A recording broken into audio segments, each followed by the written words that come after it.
Trois invités avec nous chaque soir pour décrypter les mouvements de la planète marché. Gilles Guiboud est avec nous, responsable des actions européennes chez AXA IM. Bonsoir Gilles. Bonsoir Grégoire. Laurent Dédier nous accompagne, directeur général délégué en charge des gestions chez Autingre Banque Privée. Bonsoir Laurent. Bonsoir Grégoire. Et nous sommes ravis d'accueillir Gérald Grande dans cette émission. Bonsoir Gérald. Bonsoir. Ravi de vous retrouver ce soir autour de ce plateau. Vous êtes associé et directeur délégué en charge de l'allocation et de la sélection de fonds chez Fundesis. Messieurs, peut-être l'heure des grandes questions, comme on dit, fin d'année. On a toujours tendance à regarder rapidement ce qui s'est passé dans le rétroviseur pour mieux se projeter sur les enjeux 2025. Laurent, peut-être une des grandes surprises macro encore de cette année 2024 aura été l'excellente tenue de la croissance américaine, la surperformance de l'économie américaine par rapport au reste du monde, dans une mesure qu'on n'imaginait pas en début d'année. Je essaye de me replacer le 1er janvier 2024 de ce point de vue-là. La traduction sur les marchés a été une poursuite de ce qu'on appelle l'exceptionnalisme américain, avec une domination sans partage des actions américaines par rapport au reste du monde. On peut regarder ça sous l'angle des performances relatives, des valorisations. Je crois que les écarts n'ont jamais été aussi grands entre ce que peut produire et valoriser le marché américain par rapport au reste du monde.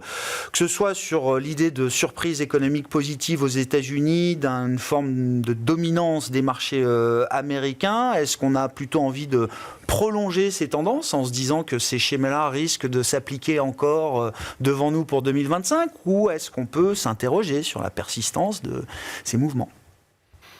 Ça fait beaucoup de questions. C'est la seule question, de toute façon. Alors, si on retrace un peu rapidement l'exercice et surtout on se projette sur l'année prochaine, la grande surprise, je pense, pour tous, c'est que depuis quelques années, la capacité à créer de la valeur du côté du marché américain et de l'économie américaine, c'est-à-dire que le multiplicateur fonctionne. Et c'est quelque chose qu'on avait sous-estimé au moment de la relance Covid de M. Trump, et sous-estimé probablement aussi à travers tous les plans que je ne vais pas citer ici, de l'administration Biden. Donc la question, c'est avec le déficit que l'on connaît aujourd'hui aux États-Unis et qui pourrait s'accroître avec les promesses du candidat Trump, est-ce qu'on va avoir ce même multiplicateur et est-ce que l'économie américaine sera capable de rester dans ce 2,5-3% de croissance? Aujourd'hui, si on regarde le consensus, on a autour de 2,7 à l'atterrissage cette année, on sera autour de 2,1 l'année prochaine. Donc il y a un début de ralentissement. Alors ralentissement qui sera lié à plein de conséquences potentielles, j'ai envie de dire, on verra au fur et à mesure des annonces. Mais sur le marché, clairement, la résistance de l'économie américaine, c'est un peu une grande surprise. Sur les marchés financiers, j'ai envie de dire, il y a deux économies américaines et on le sait tous. Il y a la technologie avec ses multiples de valorisation, mais surtout sa dynamique de croissance bénéficiaire. Puis il y a le reste de l'économie américaine avec des multiples qui sont différents et des croissances qui sont très différentes. La vraie question, c'est est-ce qu'en 2025, on va avoir, entre guillemets, une réduction de cette surconcentration sur les Max 7 et quelques boîtes. Voilà, je regardais un panier IA aujourd'hui, c'est attendu à 28-30% de croissance pour un PE de 28-30. Ça nous fait dans notre jargon à nous un PEC de 1.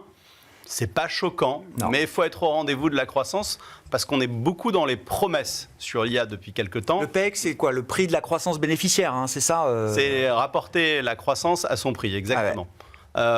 Et donc, après les années de promesses, il va falloir à un moment de voir si cette disruption technologique s'infuse dans l'économie réelle et donc quelles sont les applications et à quelle vitesse les applications pour une société financière, une boîte de distribution ou que sais-je, se multiplient et accélèrent. Mais pour vous, la première question, effectivement, c'est de savoir, au sein du marché américain, on verra s'il faut acheter le reste du monde, mais au sein du marché américain, comment être positionné aujourd'hui? Est-ce qu'on est tenté de rester sur le thème IA et tout ce que ça implique, d'avoir des méga capitalisations en portefeuille avec des PE autour de 30, comme vous dites aujourd'hui, ou est-ce qu'il est déjà intéressant de se positionner sur une autre partie du marché américain? Alors nous, un des mouvements qu'on a fait de réallocation, c'est quand même de commencer à bouger vers les mid-cap. Mid-cap parce qu'on se dit que l'économie domestique, elle est robuste, qu'elle va être protégée, que les valorisations sont plus attractives. Et si on se projette sur la croissance des bénéfices en 2025, on voit une réaccélération et un début de surperformance qui, globalement, est le facteur différenciant pour la performance absolue et relative des mid-cap vis-à-vis des large-cap. Et donc là, on a un signal. Et un vrai argument nouveau, c'est-à-dire que ce segment small et mid-cap, il ne générait pas tant de bénéfices ou de croissance bénéficiaire que ça ces dernières années.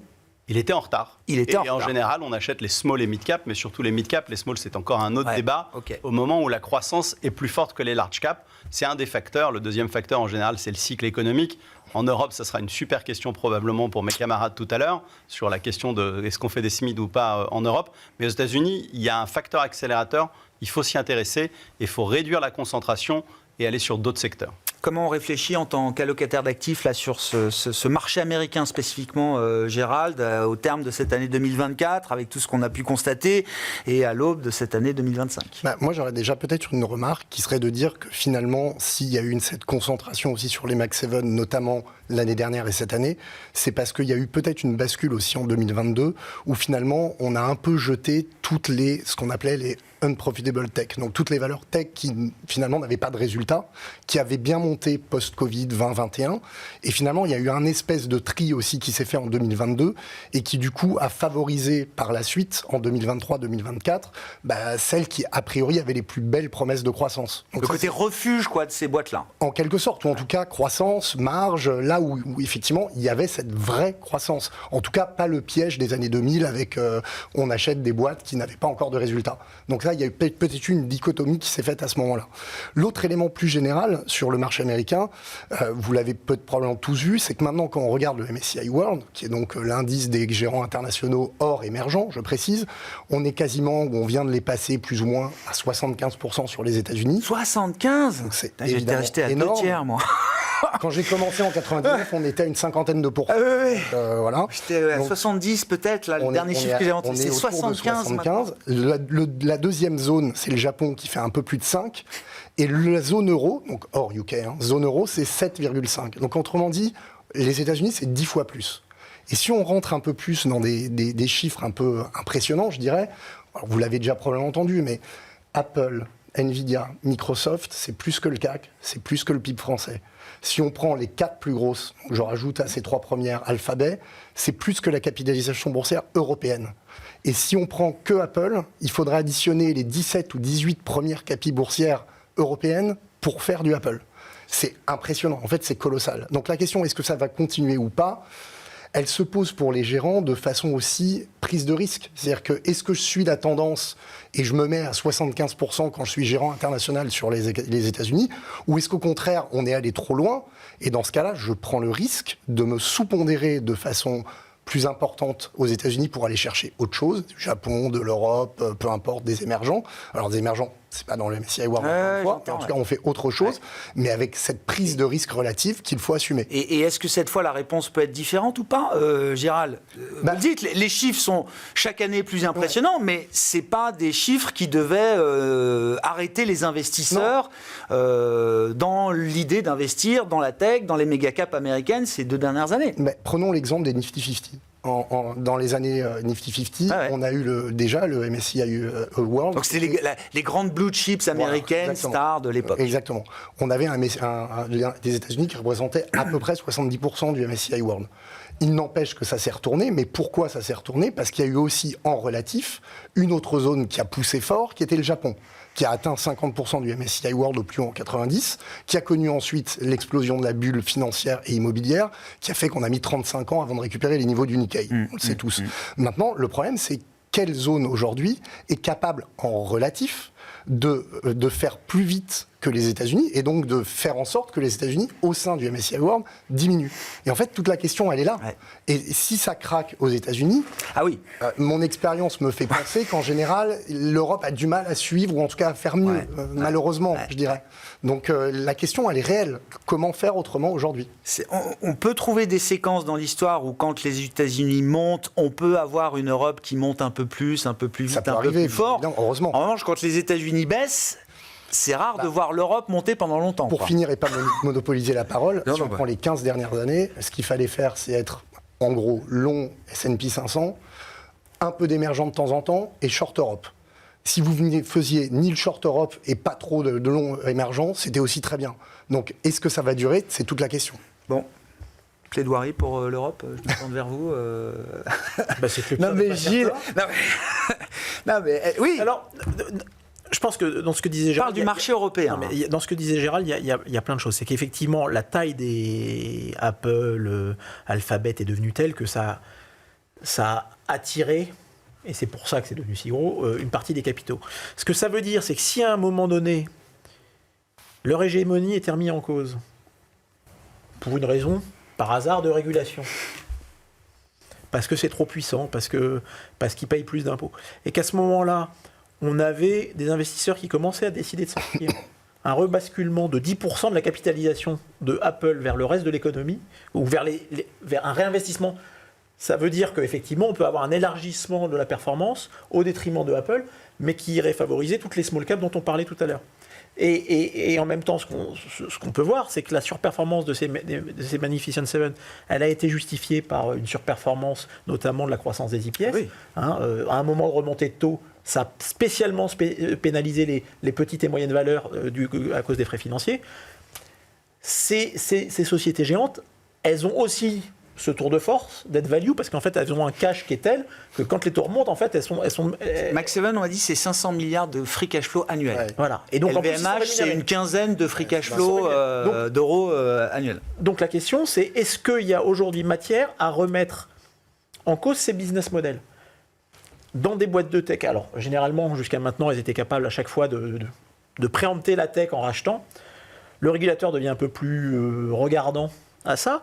Et on voit bien comment aujourd'hui l'hégémonie de Google sur le search peut être remis en cause par ChatGPT. On n'y est pas.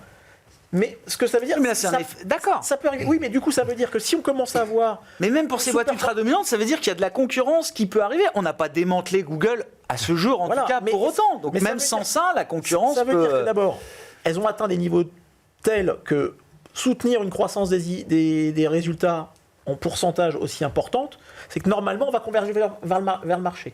Et donc, ça peut participer à un élargissement de la participation à la hausse. Donc ça, c'est le premier point. Après, sur l'Europe.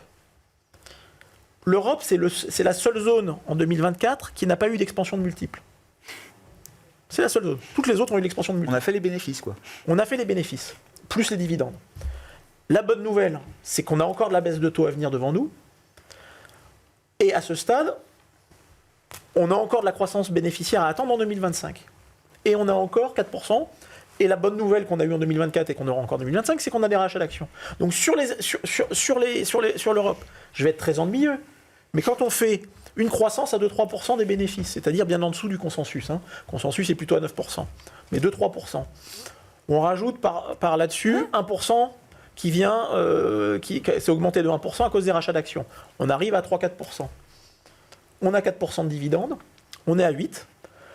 Les taux baissent, l'inflation se normalise. Un peu de multiples. On peut avoir un petit peu de multiples. Donc on peut tout à fait faire un cas sur l'Europe où on arrive à 10%. C'est à peu près ce qu'on avait comme objectif pour cette année, et c'est là où à peu près on va. Oui. Donc c'est beaucoup moins intéressant que la tech américaine, que les marchés américains.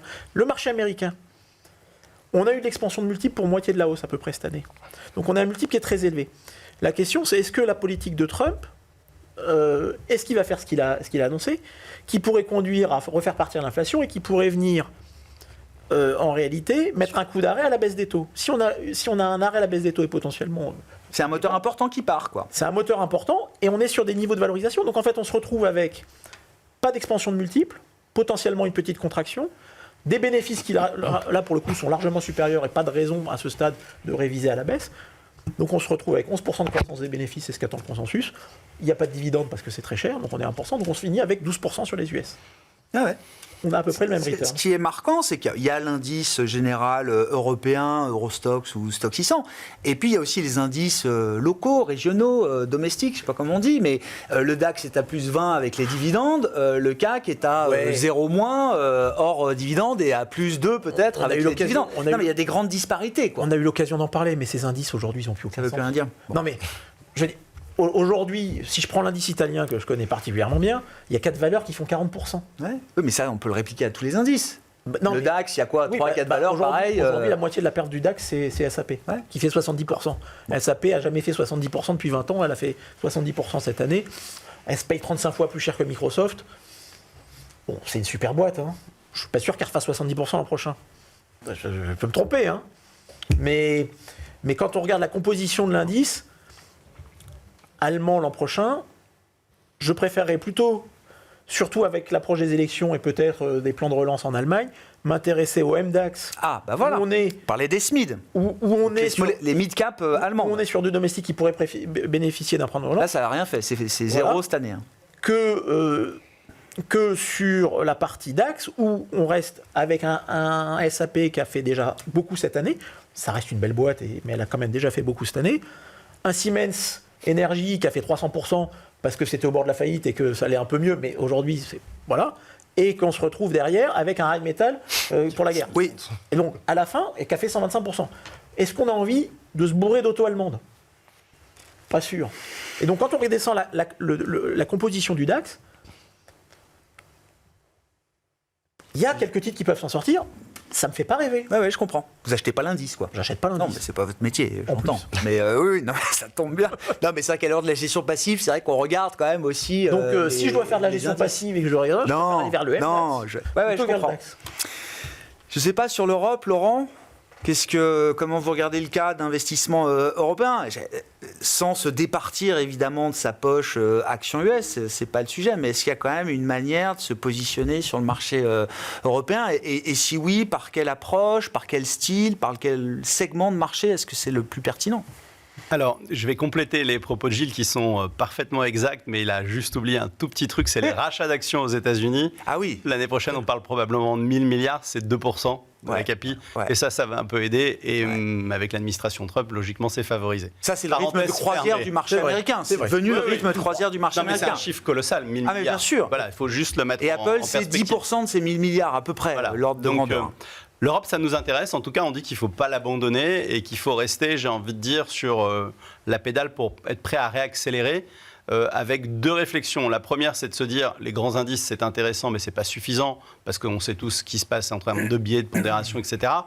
Mais on a quand même un message constructif sur les large caps. Parce qu'à un moment ou à un autre, il faut qu'il y ait un acheteur marginal pour faire bouger ce marché. Et l'acheteur marginal, s'il est anglo-saxon, américain, japonais ou asiatique, il va peut-être d'abord revenir par les large caps dans un premier temps. Donc le message, c'est construire des positions sur les large caps. Ça nous semble être le premier mouvement intelligent pour préparer 2025. Dans un deuxième temps, si je regarde les secteurs, il y a des secteurs défensifs qui ont été un petit peu abandonnés pour des raisons qui sont politiques. Voilà, l'élection de M. Trump, ça amène M. Kennedy à la santé. Gouvernement et à la santé. Ouais. Bon, le secteur de la pharma et de la santé en Europe, il m'intéresse aujourd'hui. Quels que soient les titres, alors éligibles ou pas éligibles pour un investisseur et vos auditeurs, mais un Novo ou une AstraZeneca, ça peut se regarder. Donc ça nous plaît. Les cycliques, pourquoi pas? Parce qu'on a quand même dans l'optique que l'Allemagne, elle est face à une situation critique, comme elle a eu à prendre une décision très forte après la crise de Fukushima sur l'énergie. On sait ce qui s'est passé et aujourd'hui, ils en payent un peu les pots cassés. Aujourd'hui, je pense que l'Allemagne a un défi important qui va être difficile parce qu'on sait que c'est une économie qui a été éduquée à l'orthodoxie financière, attention au déficit, etc., etc., un peu à l'opposé de leurs voisins français. Mais clairement, je pense qu'ils ont conscience que le modèle économique et industriel est en train tout doucement de se déliter. Ils peuvent vivre encore très longtemps comme ça, mais ça ne va pas aller beaucoup mieux et donc ils vont souffrir progressivement. Mais aujourd'hui, cette élection, elle est importante parce que ça peut nous permettre de rebooster un petit peu les dépenses, que ce soit à travers la défense, que ce soit sur les infrastructures, sur la construction. Et donc, nous, on dit, comme Gilles le disait, le MDAX, c'est intéressant parce qu'en plus, Banque centrale proactive qui baisse ses taux. Dans le MDAX, ça tombe bien, il y a de l'immobilier. En général, l'immobilier, il aime bien quand les taux baissent. Il n'est pas trop fan quand les taux remontent. On est dans une dynamique qui est enclenchée, qui est assez forte, qui va nous amener probablement les taux en Europe autour de 2, peut-être légèrement en dessous à la fin de l'année. Et donc, on trouve que le MDAX, ça se défend très bien aujourd'hui dans une construction portefeuille pour aller ajouter un satellite qui pourrait être une belle option l'année prochaine. Très clair. Comment vous regardez l'Europe spécifiquement, Gérald, avec votre regard d'allocataire et de sélectionneur de fonds?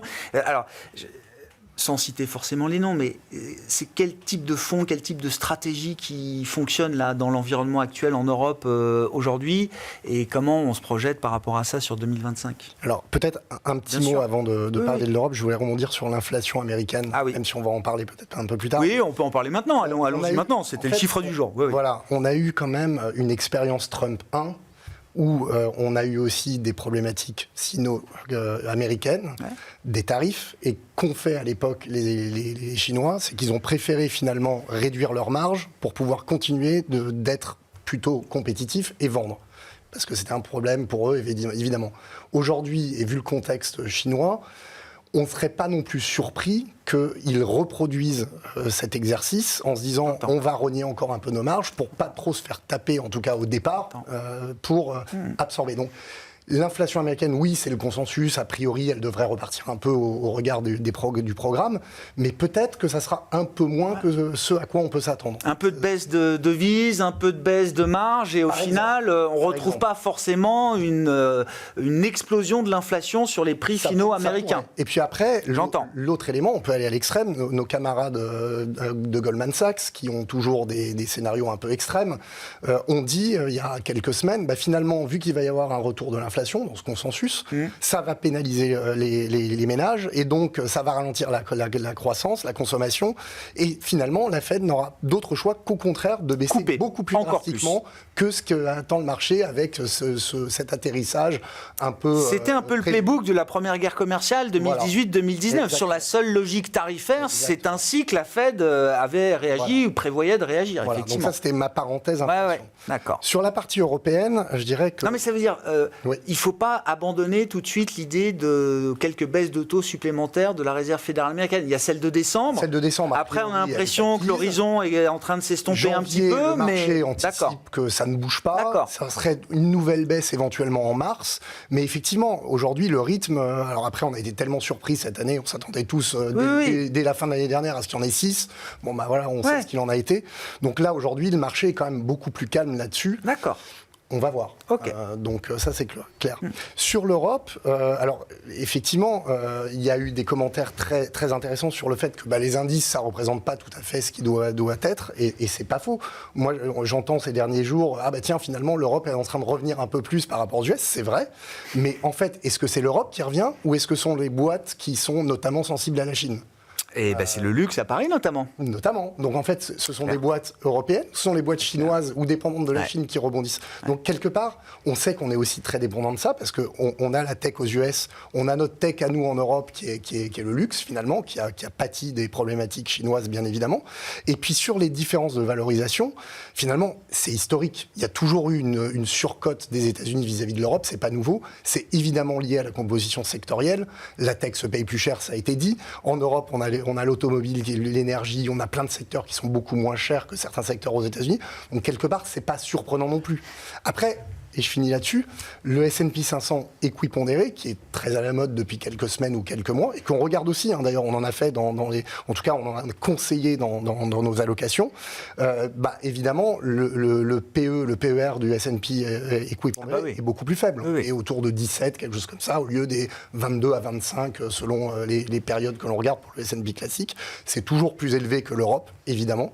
Mais la question, c'est de savoir est-ce que effectivement, c'est justifié ou non ? Est-ce que cette croissance, finalement, elle ne se paye pas quelque part ? Est-ce qu'on ne peut pas rester plus cher encore, malheureusement, un petit moment ?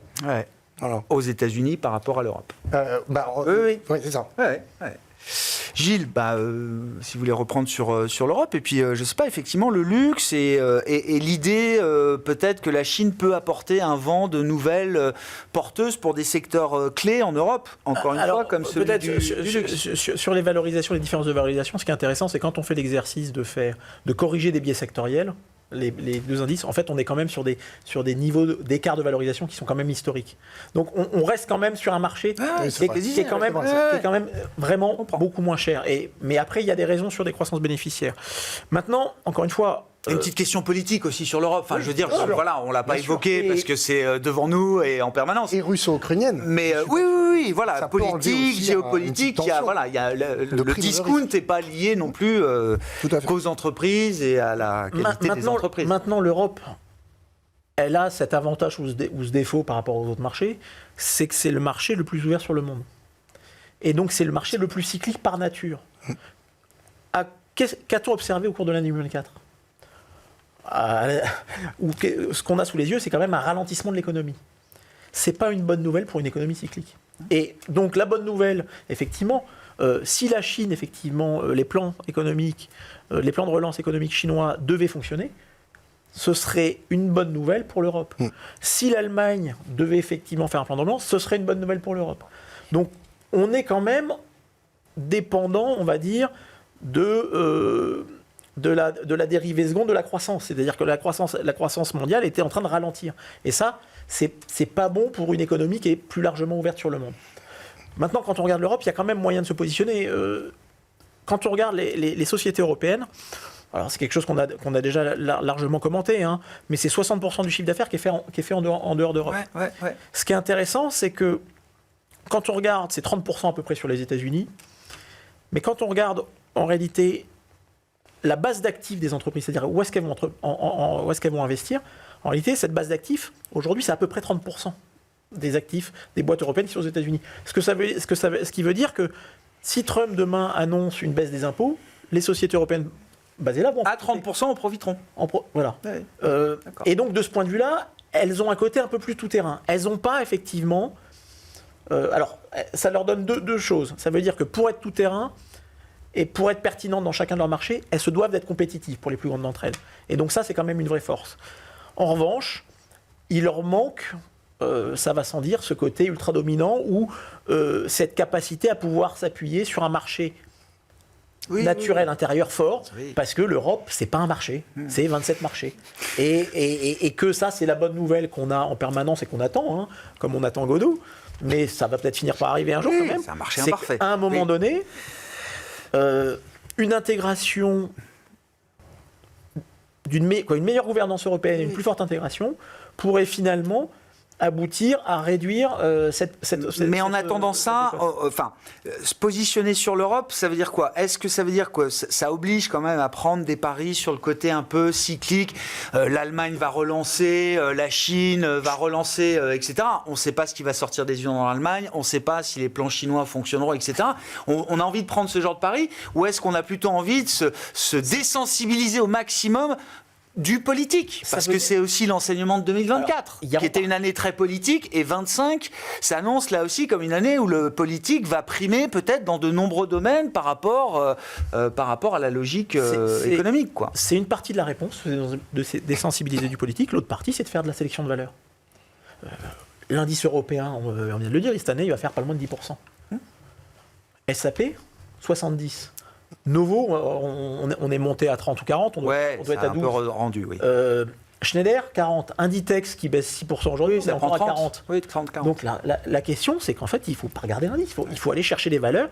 Et le point commun de ces valeurs-là, Prysmian, 60%. Prysmian, son premier marché, ils ont racheté encore Wire aux États-Unis, c'est 55% aujourd'hui, y compris de la base d'actifs, qui est aux États-Unis. Et le point commun de ces boîtes-là, alors c'est que l'Europe pèse rien, ou pas grand-chose. D'accord. C'est qu'en fait, c'est des boîtes vraiment mondiales. D'accord. Et en fait, on peut multiplier les ans. C'est à chaque fois ce motto qui revient. Donc, c'est véritablement s'intéresser aux entreprises. Bon, a priori, c'est ce qu'on aime faire quand on fait de la gestion action. Et là, c'est des boîtes intrinsèquement dont la qualité est non seulement pas en cause, mais sans doute équivalente, voire supérieure à ce qu'on pourrait trouver sur un marché américain, par exemple, pour des comparables qui sont à 10, 15, 20 points de valorisation au-dessus de ces boîtes européennes. J'aurais tendance à penser que parce qu'elles n'ont pas cette position forte qui leur donne une rente de situation, je veux dire, quand on prend un cas basique, Nike, Adidas, oui. L'essentiel du supplément de rentabilité de Nike par rapport à Adidas, c'est sa position. D'accord, sur le marché américain. Sur le marché américain. Okay, d'accord. Bon. Donc quelque part, si c'était une meilleure année pour Adidas aujourd'hui, enfin cette année que pour Nike. Mais globalement, cette capacité, pour être pertinent sur ces marchés-là, ça vous oblige à l'excellence. Alors après, vous n'avez pas la taille critique. Et donc vous devez compenser autrement, et donc vous avez un déficit de rentabilité, parce que le marché américain, pour toutes les entreprises, est structurellement plus profitable, j'allais dire. Et quand on regarde les voitures américaines, si on veut faire un peu de caricature, c'est qu'en fait, c'est un marché qui est souvent moins sur les produits de consommation, qui est moins évolué. C'est des produits plus basiques. Quand vous regardez les voitures américaines, vous montez dedans, c'est généralement bien. C'est des produits plus simples. Ça ne veut pas dire qu'ils marchent moins bien, ça veut dire que c'est des produits plus simples. Et vous le voyez, et ça se traduit par des rentabilités. Et donc c'est mieux margé, quoi. Bon. Mais après, c'est vrai que les comparables, c'est fascinant. Walmart, Carrefour, vous citiez Novo, Lilly, pourtant Novo ne démérite pas. C'est quand même eux qui ont créé, en tout cas, cette révolution du marché de l'obésité. C'est peut-être 10-15 points de PE en moins par rapport à Lilly. Le risque Trump, Comment vous regardez un peu, Laurent? Parce que c'est vrai que là, le marché a été plutôt porté, on va dire, par l'arrivée de Trump au pouvoir. On a parlé des Trump Trades. En tout cas, le marché américain va bien, sur des niveaux records, etc. Trump n'a pas remis ça en cause aujourd'hui. À quel type de risque on réfléchit quand on se projette sur un mandat Trump, ou en tout cas 2 premières années au moins, où il aura les marges de manœuvre politique pour aller loin peut-être dans le programme qu'il a conçu, travaillé, que les équipes autour de lui ont conçu et travaillé en profondeur? C'est pas une question facile, j'ai envie de dire que le marché, il a déjà pricé ce qu'il comprend. Ouais. Donc on a bien vu un dollar plus fort, un marché américain qui pousse, un marché européen qui a un peu tangué au départ, des émergents qui ont légèrement souffert, les mouvements sur la partie taux, parce qu'on n'en parle pas aujourd'hui, mais bon, j'imagine que vous en avez parlé souvent. Une des certitudes, c'est qu'avec un niveau de volatilité aussi faible sur tous les marchés actions mondiaux, quand on regarde le V2X ou le VIX, pour ceux qui peuvent se poser la question d'investir à un moment sur ce type de véhicule, vraiment histoire de protéger les portefeuilles, ça peut se réfléchir parce qu'on va avoir certainement, comme diraient les Américains, une situation un peu bumpy, parce que M. Trump va peut-être légiférer dès le départ avec des ordonnances. Derrière, qu'est-ce qu'il va nous faire les 100 premiers jours du président? Ça ne va pas être simple. Après, j'ai quand même la conviction profonde, parce que tout le monde l'étudie, on essaye de le profiler, c'est très compliqué. On l'a vu président numéro 1, on l'a vu homme d'affaires. Et je pense que le mot homme d'affaires, il est important, c'est un businessman. Oui. Et donc à la fin, il va faire des deals. Oui. Donc il va faire des deals pour les Américains, pour faire en sorte que Make America Great Again fonctionne une nouvelle fois, mais il va être pragmatique. Et donc je pense qu'il trouvera toujours un compromis légèrement favorable aux États-Unis, que de ne pas faire un deal et de prendre le risque de perturber sa chaîne de production, son consommateur, son risque inflationniste, sa politique monétaire. Et donc je pense que même si l'âge devrait l'assagir, mais c'est le dernier mandat, donc on peut se dire ça peut être rock'n'roll. Il a dit, ça va être rock. Donc je le paraphrase. Clairement, aujourd'hui, je pense que le marché a pricé beaucoup de choses. Le 75-76% de pondération des États-Unis dans le MSCI World, c'est la démonstration de la puissance américaine sous son premier mandat et la continuité un peu des actions derrière, même si ça n'a pas été la même administration. Aujourd'hui, si je devais, dans un cocktail, essayer de me décrire une feuille de route en termes d'ingrédients, il pourrait peut-être, dans la volonté de protéger les Américains, peut-être faire plus de mal au marché américain equity, et offrir des opportunités sur d'autres marchés qui sont tellement négatifs. L'Europe bashing, le négativisme sur les émergents, c'est un call mais unanime, consensuel. Et si vous interrogez 1000 investisseurs, il y en a 997 qui vont vous dire la même chose et 3 qui vont dire de toute façon, je capitule, j'ai pris ma retraite. Que globalement, est-ce qu'il peut faire un effet waouh complémentaire? J'en suis pas certain. Est-ce qu'il peut décevoir à un moment ou à un autre les investisseurs internationaux, qui sont principalement américains, donc ça sera quand même avec quelques maladresses? Je pense que c'est pas à exclure, et aujourd'hui ça c'est pas pricé du tout. Non. Et je pense qu'on l'a bien entendu, la valorisation des marchés européens avec cette décote de 40% sur les PE, tout ce qu'on peut regarder, ça milite pour dire restons en risk-on encore aujourd'hui sur les États-Unis pour démarrer l'année, et on verra ce qui se passe. Mais mettons pas le risk-off sur l'Europe, restons long Europe aussi. C'est vrai qu'il faut vivre avec deux moteurs. Mais c'est vrai qu'il y a cette idée derrière Trump du put Trump, quoi. C'est-à-dire il aime tellement les marchés et le Dow Jones que jamais il prendra le risque d'abîmer. Et pourtant, en 2020, il y a eu quasi un -20 sur le S&P 500. Je crois que tout le monde s'en souvient encore.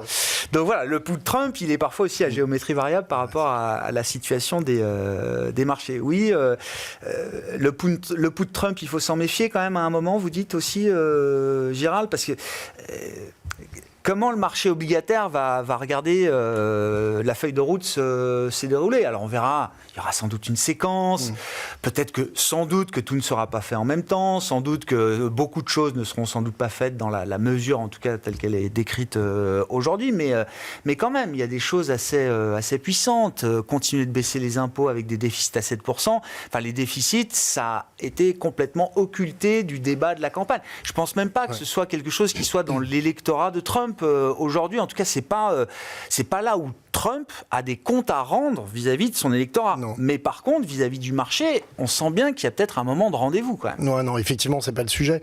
En tout cas, pour l'électorat, Non. effectivement, les déficits, c'est Non. pas le problème. Je pense que l'électorat, c'était la problématique inflation et pouvoir d'achat, qui a été évidemment prégnante. Et d'ailleurs... Sécurité aussi, enfin, on le Sécurité, voit moins depuis l'Europe, bien mais sûr. les migrants, Bien sûr, les deux bien coups de sûr. fil qui passent au Mexique, c'est pour l'immigration et la drogue. Hein. Ouais, non, mais C'est vrai. ça quand même aussi les premiers sujets. Hein. Sur l'inflation, malgré tout, on a vu encore, il n'y a pas si longtemps, une énième chaîne de restauration se mettre sous la protection des faillites, qui est TGI Friday, qui est une des chaînes qu'on a pu connaître pour les plus anciens sur les grands boulevards à Paris.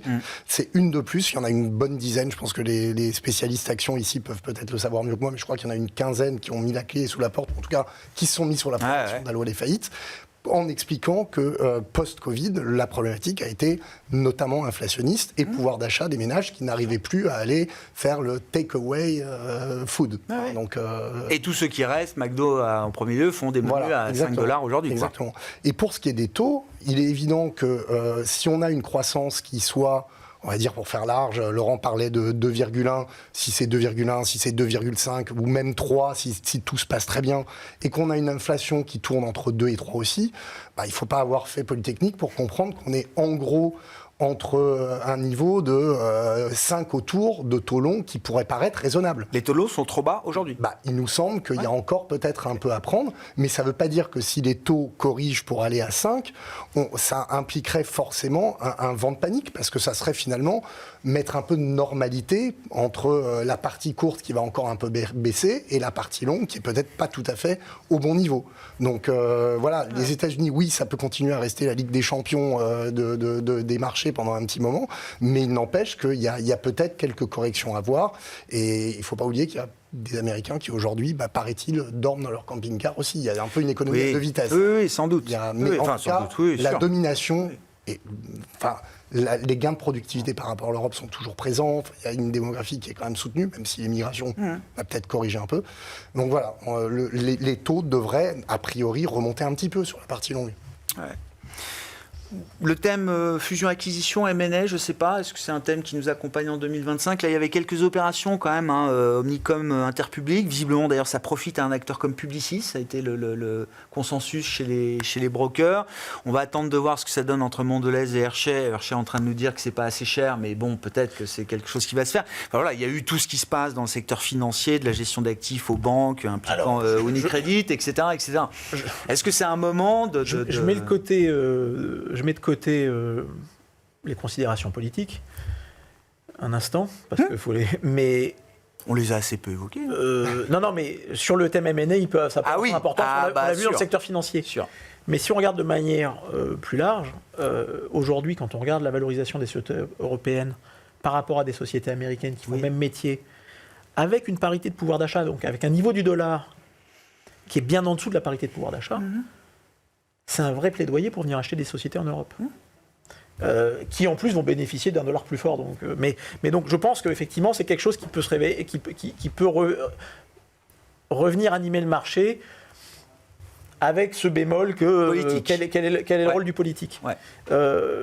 Et donc je pense que ça c'est quelque chose qu'on peut voir se réveiller. Après en Europe, très clairement, oui, sur le secteur financier, on voit que ça bouge. En Italie, on est en pleine recomposition.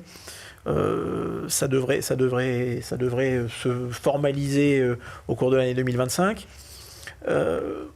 Est-ce qu'un secteur comme le secteur automobile peut basculer aussi dans une logique M&A face aux difficultés croissantes, face à la concurrence agressive ? Est-ce que c'est une issue, une voie de potentielle sortie ou de consolidation ? Ou est-ce que c'est au contraire la fausse bonne idée de se dire je vais grossir aujourd'hui face à une concurrence qui peut continuer de baisser les prix un peu comme elle veut, quoi ? Si on regarde ce que disait, et il y avait un consensus entre ce que disaient Renault, Peugeot et Stellantis d'un côté, sur, en gros, la part de marché des Chinois, si elle doit monter à 15%, en gros, c'est 3 ou 4 usines. Donc soit on les ferme, soit en fait, une des façons, c'est de leur vendre, ou éventuellement qu'ils se renforcent en Europe.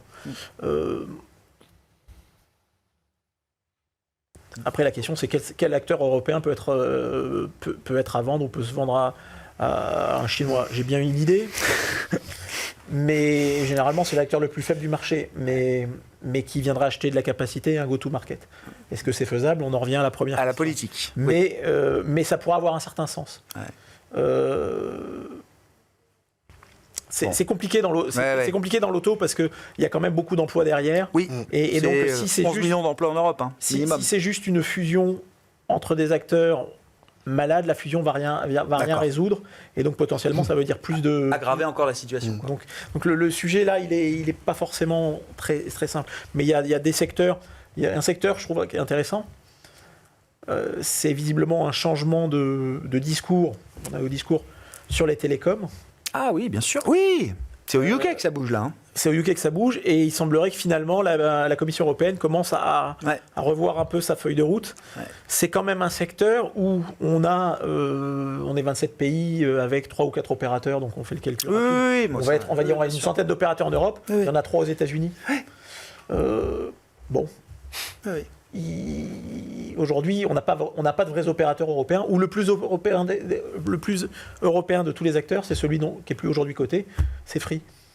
Oui, bien sûr, avec le marché italien. Donc, finalement, il pourrait peut-être se passer quelque chose de ce côté-là. Ouais. Et puis on le signalait, la performance du secteur telco en Europe est largement due à Deutsche Telekom, dont la performance elle-même est due à T-Mobile sur le marché américain, c'est ça. On y revient. On revient toujours aux États-Unis, même en partant de l'Europe. Bon, on s'arrêtera là pour ce soir, messieurs. Merci beaucoup d'avoir été les invités de Planète Marché. Gilles Guibourg, responsable des actions européennes chez AXA IM. Laurent Dédier, directeur général délégué en charge des gestions chez Autingre Banque Privée. Gérald Grant, associé directeur délégué en charge de l'allocation et de la sélection de fonds chez Fundesis.